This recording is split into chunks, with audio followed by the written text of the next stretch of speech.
Intellectual रायजोफोरा सानदोंमोन school आरो कलेजखौ आसाम सरकारा प्रभिन्सियेलाइज खालामसिगोन।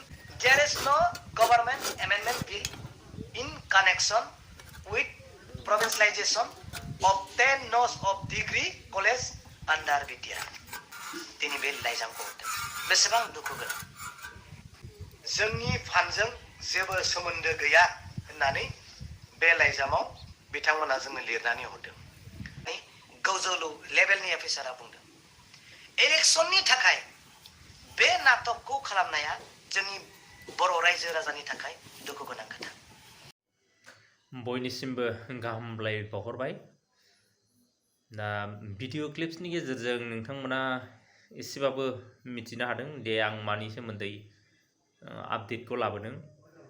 दा बिटिआरनि कन्ट्राक्टर एसोसिएशननि नेहाथारि बिक्रम दैमारि बिथाङा सिगां समनिफ्रायनो माबा नङा माबा मोनसे बाथ्राखौ सरकारनि खुंथाय गोहोआव मा जानो थांगासिनो दं बेफोरखौ बेरखांहोबोबाय थानायखौ जों नुनो मोनदों। दा दिनैबो बिथाङा मोनसे बाथ्राखौ लानानै दे बयनिसिमबो बुंफ्रुनानै होदों। दा बिथांनि बे बुंफ्रुनानै होनाय बाथ्राखौ भिडिअ क्लिप्सखौ नोंथांमोना आरोबाव फुरायै नायलांबावदो, अब्लानो माखासे बाथ्राखौ गासिबो मिथिनो मोनगोन आरो बुजिनो मोनगोन। दा बिथाङा मा बुंदों नोंथांमोना खोनासंलांदो। बिटिआर रायजोनि थाखाय मोनसे जोबोद दुखु गोनां खोथा। बे खोथायानो जाहैबाय बिटिआर एकर्डनि दफा बायदि 6.3 स्कुल आरो कलेज, जायफोर स्कुल आरो कलेजआ दासिमबो सरकारि जायाखै, बे सरकारि जायै स्कुल आरो कलेजखौ बिटिआर एकर्डनि दफा बायदि सरकारि खालामनाय जागोन होननानै आसाम गभर्नमेन्ट आरो सेन्ट्रेल गभर्नमेन्टआ रादाय खादोंमोन। नाथाय आसाम सरकारनिफ्राय बिटिसि रायजोनिसिम गांसे लाइजाम, बे लाइजामानो जाहैबाय बेयाव बेबायदि लिरदों जे आसाम गभर्नमेन्टनि थाखाय मोनसेबो कलेज आरो मोनसेबो स्कुलखौ आसाम गभर्नमेन्टआ सरकारि खालामनो हानाय नङा होननानै बिटिआर रायजोनो बे लाइजामखौ हरदों। जोबोर दुखु गोनां। दिनै गोबां रायजो आरो मास्टरफोरा इन्टेलेक्सुवेल रायजोफोरा सानदोंमोन स्कुल आरो कलेजखौ आसाम सरकारा प्रभिन्सियेलाइज खालामसिगोन बा सरकारि खालामसिगोन होननानै।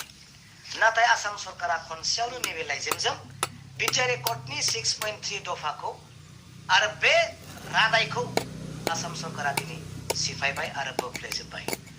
दिनै जोंनि माहारियारि आफाद आरो रायजोफ्रा मा बुंदों? जाय सरकारा दिनै आसा होदोंमोन सरकारि नङै स्कुल आरो सरकारि नङै कलेजफोरखौ सरकारि खालामनायनि, नाथाय गांसे लाइजामजोंनो बे खोथाखौ फोसावबाय जे आसाम गभर्नमेन्टआ दासिम स्कुल आरो कलेजखौ प्रभिन्सियेलाइज खालामनायनि, सरकारि खालामनायनि जेबो राहा गैया होननानै बुंखाबाय।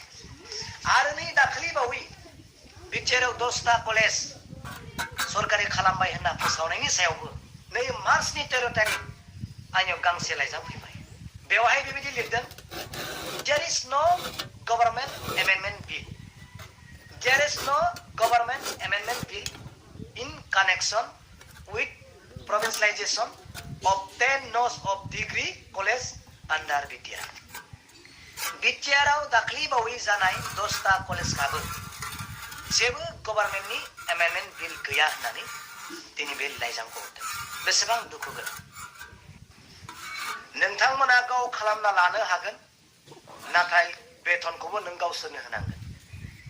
जोङो नोंथांमोननि बे कलेजनि बेथन होनाया जोंनि फान्डजों जेबो सोमोन्दो गैया होननानै बे लाइजामाव बिथांमोना जोंनो लिरनानै हरदों।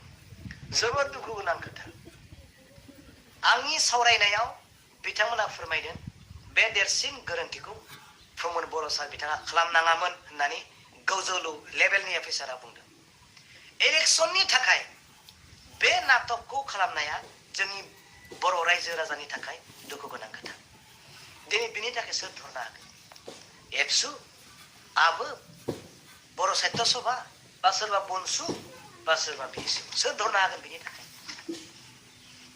दिनै गोबां आसा खालामदों रायजोआ सरकारि जामारगौमोन नामा? नाथाय दिनै बेबायदि मोनसे लेटारखौ आसाम सरकार लिरना हरखाबाय।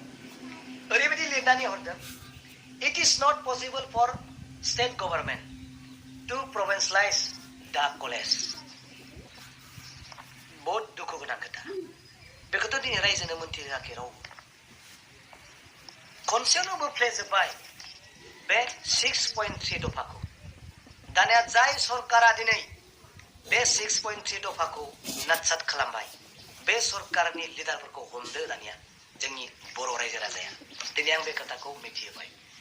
बे लेटारखौ आं नोंथांमोननो होगोन, नोंथांमोना मोजाङै नायब्लानो जाबाय। दा भिडिअखौ नोंथांमोना खोनानो मोनबाय।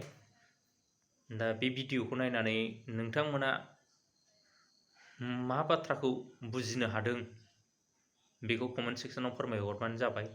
आरो नोंथांमोना आंनि ब्रह्म आपडेट चेनेलखौ दासिमबो साबस्क्राइब खालामाखैबा साबस्क्राइब खालामनानै होदो, जाहाथे गोदान गोदान आपडेटफोरखौ आं नोंथांमोननिसिम थाबैनो दैथायहरनो हायो। गोजोन्थों।